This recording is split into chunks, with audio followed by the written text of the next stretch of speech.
Alright. So, ito pong aking gagawing reaction video. Para po sa mga hindi buntis na, no? Baka mapaglihian ninyo. Uh, Huwag po kayong manonood, no? Kung kayo po yung mga nasa paglilihi stage, baka maging kamukha nito, ha? Paalala lang po yun, parental guidance. Dahil baka masisi kayo ng anak nyo paglabas nila. Okay, so ano po ba yung isi-share ko? Ito po ay hindi sa binabalik ko, no? Yung wakwak. It's not like that. Kasi nakita ko, katulad ng mga nasasabi ko lagi sa live ko, hindi po ako naka-fix, no? Sa isang community. Talaga pong lakachero ako dito sa SOCMED. Kung saan-saan po ako nakakarating. And even doon sa mga ayaw ninyo na mapanood. So, yun yung pinapanood ko. And one of those is itong si Daisy. I've been watching a few of the episode of her live. Binabaliwala ako kasi mga lumang issue na eh. And one of those lumang issue is yung mga gamit. Naalala niyo nung huling punta nila doon na nagkaayos na, alam ko may mga kinuha ng gamit, pero may naiwan pa. Ngayon, yung sinasabing naiwan ng mga gamit, damit, and most of it, mga damit daw, luma na. Lumuma na. Okay. Nayaan ko yun. Lumang issue eh. Walang kwenta eh. Pero napakadaling sagutin nun. Ayoko lang balikan dati yon kasi nga, kumaga nonsense. Kaya lang, ngayon, kung bakit ko siya tinatapi, kasi sobra na. And it involved someone, no? Inside. Ha? Inside the Manalastas family. Yun po yung kanyang sinasabi, no? Yun yung kanyang pinapaliwanag sa live stream niya. Okay? So, yun po yung lalamanin ng video ko na to. Inulit ko, hindi to para dahil sa walang may content mo. You've seen, I have several content. Diba? Yung tatlong yan. No, kay Daddy Frankie pa lang, ang dami na. Ngayon, kay Pony Alde, gumaganda rin yung mga video niya. Mga inspiring video na kinokontent nila. Kaya lang, kumbaga, sometimes, no, kailangan mong pumatol to show them na yung mga katangahan ninyo, kung pa pwede, sarilinin nyo na lang, no? Kasi kahit pa paano, may maapektuhan at maapektuhan pa rin. No? Am I one of those? Of course, kaya ako nga re-reactionan ngayon eh. No? Kaya ako gumagawa ng reaction kasi nga kapatol-patol na dahil too much na yung ginagawa ninyo. Nananahimik yung pamilya Manalastas. Okay? One of other thing na kanilang sinisita is yung hindi raw charity vlogger. Kasi nag-focus daw sa ginawa nila sa Cebu. Ano yung mga katangahan na sinasabi? Ilan yan, no? Sa mga pinalampas ko ng mga pinagsasabi nitong si Daisy. Okay, mayroon siya mga live na ganyan ba yung charity vlogger? Nag-focus ka dun sa isang lugar. Bakit ano ba ginawa nila dun? Oo, may mga personal vlog. Bakit hindi pwede? Daisy? Nananahimik. Iniwanan na kayo. Pinakiusapan na ang buong community, even the vloggers in the reactor, natigilan kayo. Tigilan ka na kasi useless ka na nga eh. Pero ayaw mong tumigil. So, gusto mo magpapansin? Okay. Papansinin kita. I don't know sa iba kong kasama. Diskarte nila yun. Kung ayaw nila, duwag. Ako, kasi marami na akong narinig sa'yo. Hinayaan ko lang. No? Ito ngayon kasi sobra. Pati yung pag-charity nila Tekram sa Cebu na almost a month. No? Sa iyo, hindi pag-charity. Kasi may nakikita kang mga personal vlogs, may mga ginagawa sila doon, may mga happening sila. Wow! Bakit hindi ba pwedeng magliwaliw sila habang nandoon while doing these charity things? O wala lang talaga kayong masabi? Or naghahanap lang kayo ng butas para pansinin kayo? Actually, useless talaga.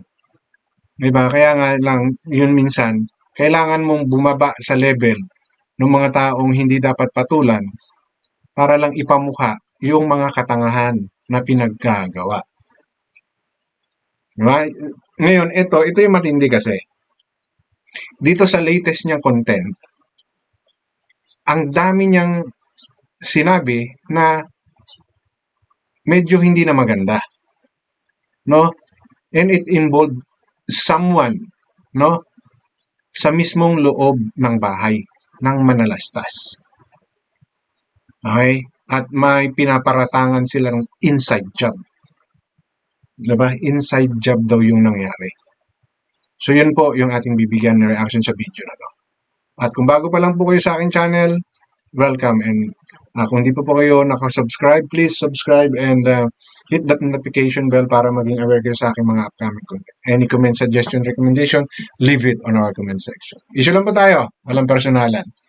Okay, matuto kayong mag-fact check. Para hindi po kayo mapagsabihang fake news. Katulad ng ating re-reactionan. Okay? Ito po ay opinion ko na nakabase sa mga sinabi rin nitong aking re-reactionan. Ngayon, kung ayaw ninyo ng aking opinion, okay, sagutin ninyo kung ano yung mali ko. Malay nyo, tama pala kayo.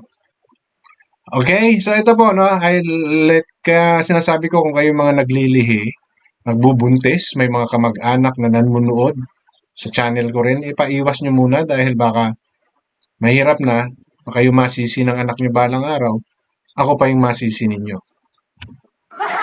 Okay? So, allow me to play a portion of that live ni Daisy, no?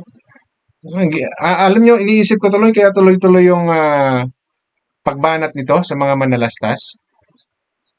Kasi na-take down yung channel niya eh. Kaya tumigil.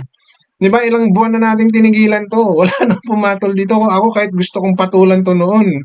Kahit na ayaw ng mga kasamahan ko, gusto ko eh. No? May MTRCB lang ako eh. Kaya hindi ako makakukorpa ng ayos eh. No? Pero ngayon, ito naman yung issue na kasi. No? Hindi naman ako para bastusin siya o murahin siya. Kaya lang kasi marami ng foul na ginawa para sa akin. No? Pinahinayaan na nga siya eh, para tumahimik eh. Okay? Eto, sabihin nyo na naman, pinatulan mo pa rin, sana hindi nayaan mo na. No. Kasi kayo siguro, hindi kayo nanonood. Ako ay nanonood ako. Pinapanood ko. Kung alam kong irrelevant, nonsense, hindi ko, hinahayaan ko. So katulad ng mga sinabi ko, inisyuhan yung mga damit samantalang hindi nila kinuha. Sila mismo hindi nila kinuha. Paano hindi magkakasya sa bahay ni Francis? Oh. 'Di ba? Nakatambak lang doon hanggang ngayon. Nainisip natin dahil kinuha lahat, hindi. Tapos ngayon iniisyuhan nila na luma yung damit. Na may ibang gumagamit ng damit. Bakit hindi nyo kinuha lahat nung huling pumunta kayo doon? Ultimo ata yung drums, nanduron pa sa Manalastas. Ba't ayaw nyo kunin? Pumunta na rin lang kayo. Anong gusto nyo? Ihatid pa sa inyo yun? Katarantaduhan na yun. Pag nalaman ko hinatid ng Manalastas yun, baka sila pa i-content ko eh. Di ba? Oh, gamit nyo yun. Tapos ngayon, hindi kayo nasiyahan. Ayun na naman yung isa yung sinabi. Yung ginawang pagtulong sa Cebu, nainggit kayo kasi may almost more than 2 million or almost 2 million na nalikom. Nakapagpasaya ng kung ilang libong kabataan. Ngayon, yung nakita ninyong mga kain-kain nila kung saan-saan, yung treat sa kanila ng mga big sponsor, inggit kayo. Paano kayo naubusan kayo ng sponsor? Na hanggang salita lang kayo. So kung naubusan kayo ng sponsor, hanap kayo uli. Di ba? Oh, dahil ba yung December 29 nyo na event, inurong ni Stephen? Di ba? O nag-withdraw na rin ang support sa inyo si Stephen? Kaya ganyan yung nangyari sa inyo?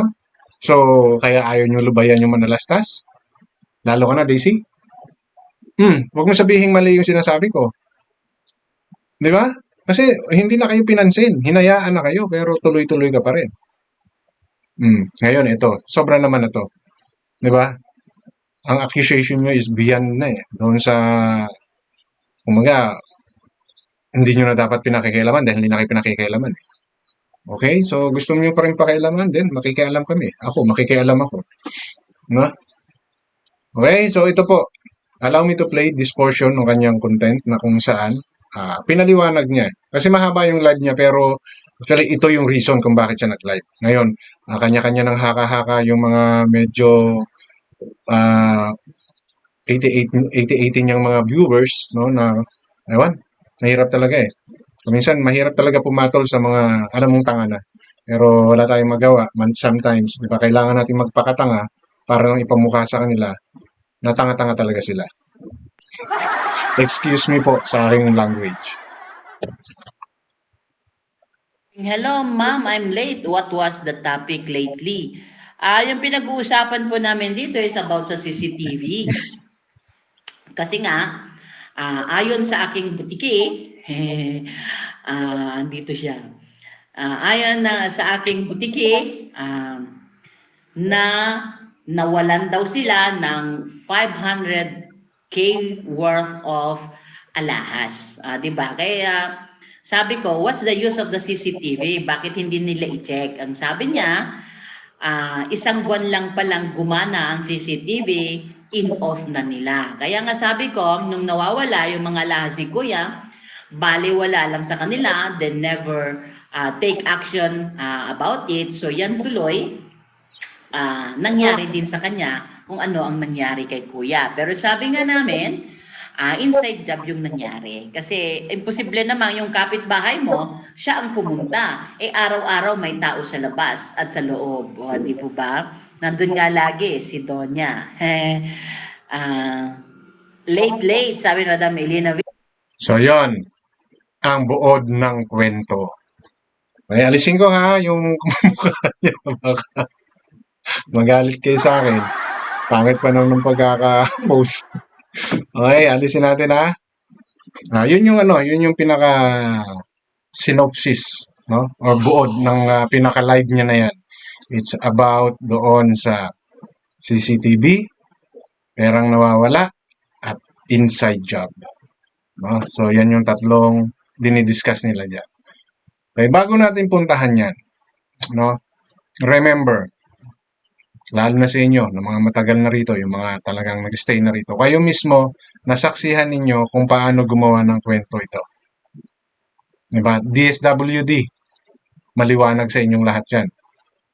Pumunta ng barangay, may kasamang DSWD, pero nung chinek ni Tekram, wala.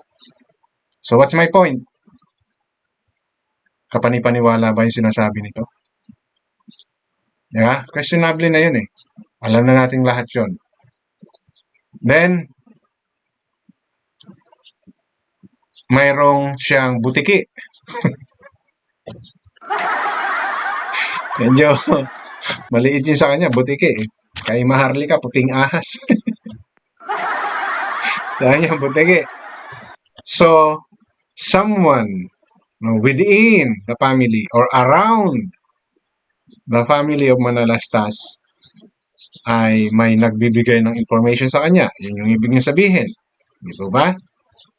So, mayroon siyang mata. Which is, di ba, medyo hindi maganda. Kung totoo. Di ba? Ayaw niyang pangalanan. And anybody can create butiki, buwaya, puting ahas, no?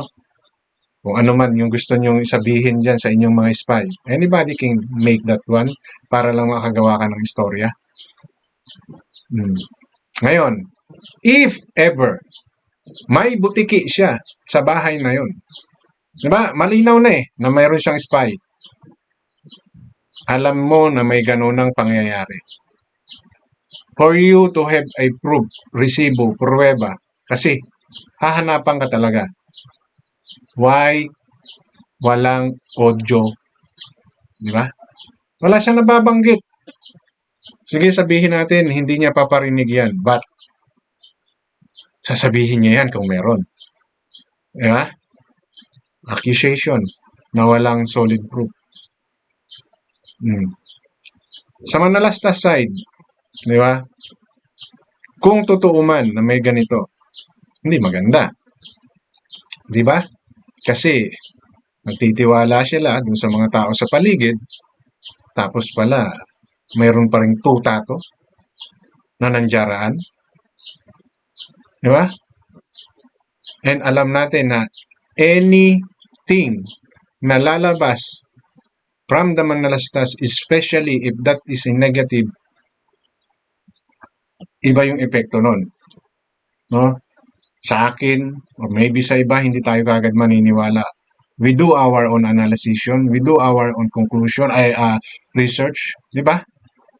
E paano doon sa bigla na lang magre-react? Paano yung doon sa mga inuuna yung emotions kesa mag-isip logically? Di ba? So anything na pwedeng sabihin na makakasira sa kanila, may epekto yon. Okay? So delikado. Maaring hindi lang ito yung pwedeng lumabas. Kung totoong mayroon siyang butike. Katulad ng sinabi ko, simula pa lang ng video ko na to, sinabi ko na, di ba? Is Daisy credible para paniwalaan? Kung totoo yun, nasan yung ebidensya mo? So wala. Gusto mo lang manira. Gusto mo lang makabawi. Bakit ko nasasabi? Ilan lang yung subscriber ngayon nitong channel niya. Oh, di ba? Hanggang ngayon, nasa kanila si Dave, oh. Hindi pa umabot ng 600-700. Ilan yung channel niya before? Alam nyo, kahit na sabihin niya na hindi siya affected, no, dahil nawalan siyang katarantaduhan yan, wag kayong tanga-tangahan, no? Pinamonetize mo nga yan eh. Tapos sasabihin mo okay lang na nawala yung channel mo. May epekto yan. Oh, ang tagal nang nananahimik na manalastas, bakit hindi mo tinitigilan? Yung dalawang in-example ko kanina, ilan lang yon sa mga banat nila kapag nagla-live yan. Okay? CCTV. Oh.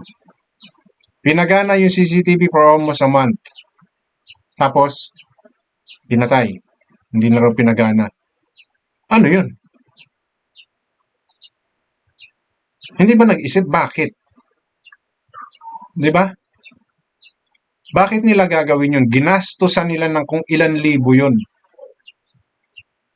Tapos, pagaganahin mo lang ng isang buwan, tapos pakatayin mo na. Are you sure?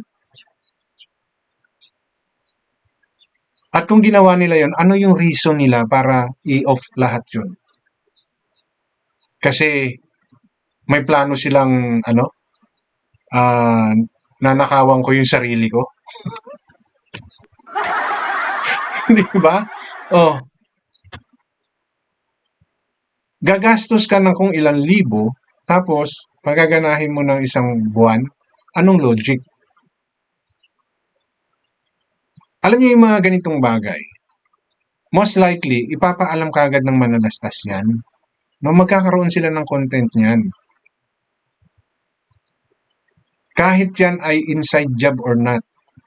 Kasi, hindi natin alam kung yung alahas na yun, it involves yung alahas din ng mga binigay ng mga sponsors. Di ba? We don't know. Hindi ako sigurado kung si Luis din ay may mga alahas na si Ramil din ang nag-iingat. Oh, may isang binanggit diyan sa live niya na yan si Daisy na may isang nagbigay ata ng alahas na pinatago muna sa mga manalastas, then kukunin na lang daw pag umuwi. Di ba? So, may mga taong involved na kailangan nilang i-inform. Maaring informed na yon privately. Bakit hindi nila nilalabas? Maybe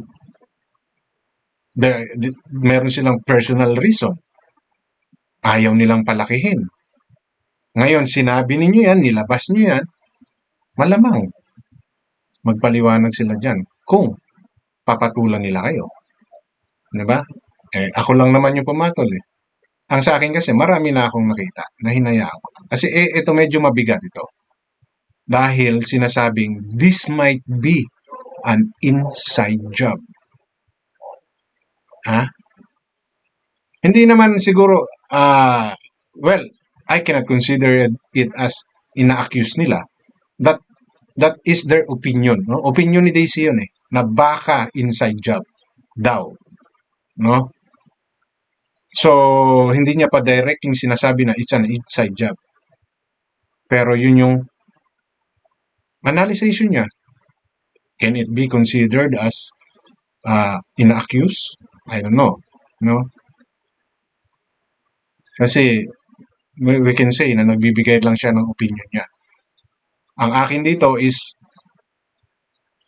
kung yan ay inside job, so may problema talaga ang manalastas. Kung, tandaan nyo, laging may kung kasi nga questionable na yung reputation nito ng pagsasabi ng totoo. Kung ikaw ay taong questionable yung pagkatao mo, no? Yung credibility mo, tapos magsasalita ka uli ng mga ganitong bagay, paniniwalaan ka ba? Di po ba? So, the next time na magsasalita ka, dapat may kaakibat na resibo or pruweba. Meron ba?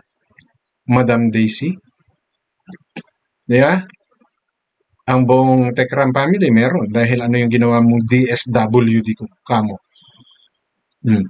May dumating?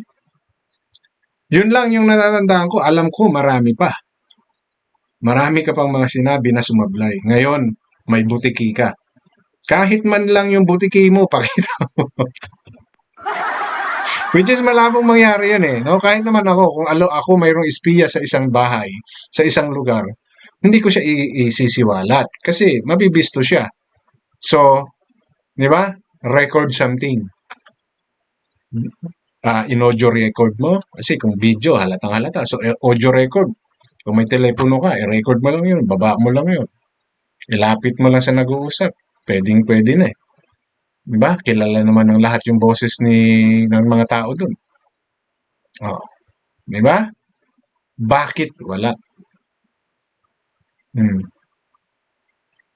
Inside job pwede yan eh. Kung talagang within Manalastas family talaga nangyari. Paano kung hindi? Paano kung yung mga alahas na yun sa ibang lugar na misplace? Di ba? So maraming senaryo, Daisy, para sabihin mong inside job.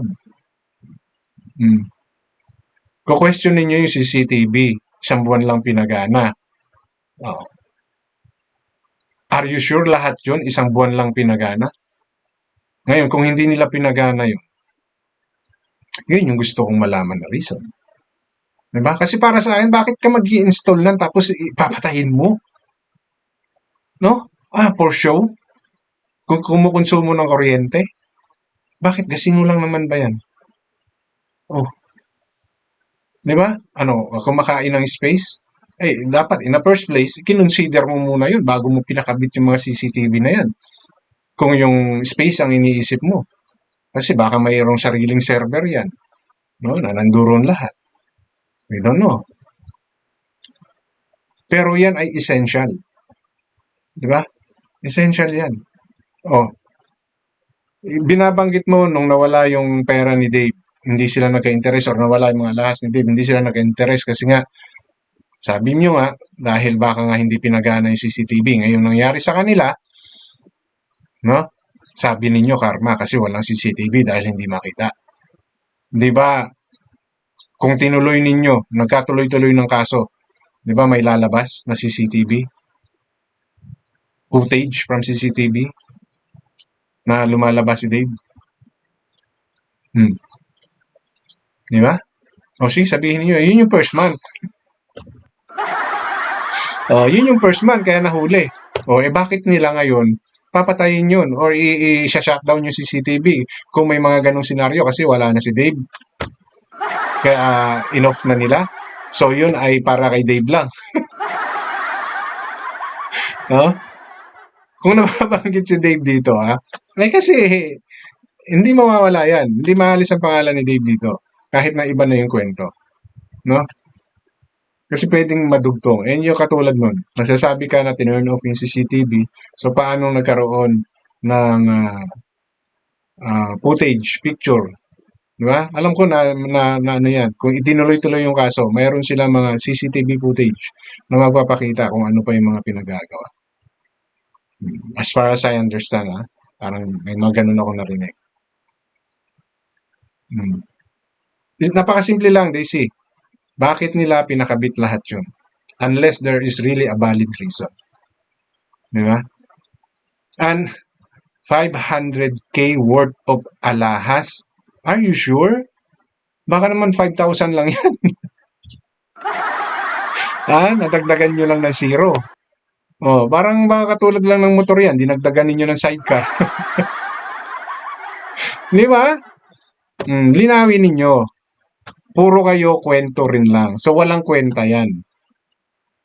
Kung gusto mo, Daisy, talaga maidiin ang manalastas diyan sa mga accusation nyo, ilabas nyo yung butikin ninyo or maglabas kayo ng recording na nagpapatunay na may nawalang ganung halaga. At bakit nawala yon? Kulang-kulang yung sinasabi ninyo eh. No? So, it's either gusto nyo lang talagang gumawa ng usapin, di ba? Para, what? Mabuhay uli kayong mga wakwak? Bumalik uli si Brother Jose? hindi ko kailangan bumalik sa inyo, no? So may mga content ako. May iba akong content, may iba akong pinagkakaabalahan. Kaya lang kasi too much na yung mga sinasabi ninyo. Wala na sa lugar, no? Kung yung ibang kasama ko o ibang mga vloggers, hindi na kayo pinapanood. Ako nanonood ako sa inyo kasi nami-miss kita. Hindi lang ako nagko-comment kasi wala namang kwenta, magko-comment ako sa inyo. Di ba? Masosopla ko lang kayo ng masosopla. Eh di dito na lang sa akin, sa content ko. No? So, bigyan mo muna ng malinaw, konkretong ebidensya Daisy bago ka magsalita. Kasi kung hindi, hahaba itong usapin na to. No? Hanggang sa manawa na naman kami. Okay? So, yun lang po yung gusto kong i-share sa content ko na to. At issue lang po tayo, walang personalan. Matuto po kayo mag-fact check para hindi kayo mapagsabihang fake news.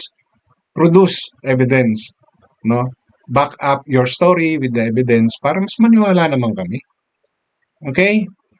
Ang mahirap kasi dito, may involvement of someone inside kasi sabi nyo nga, inside job. Di ba? So mga taga doon din lang, kung sino man yung nanduron sa bahay ng manalastas o naglalabas-pasok na miyembro at hindi miyembro ng manalastas ang kumuha ng 500 worth of jewelries na yun or alahas. Punta 500,000? Grabe yan. Ang dami nun. Kasi sabi nga daw, paninda daw yun eh. No? Paninda daw yun. So, magbigay kayo ng ebidensya nyo. No? Daisy. Now, if sa manalastas, no? Well, depende sa kanila kung sasagutin nila. But kung sasagutin nila, first of all, yan munang sinasabing totoo kaya yung 500,000K worth of alahas na yun na nawawala. Di ba? Doon naman magsisimula yan. The rest will follow. Alright, so yun lang po at maraming salamat. Hanggang dito na lamang.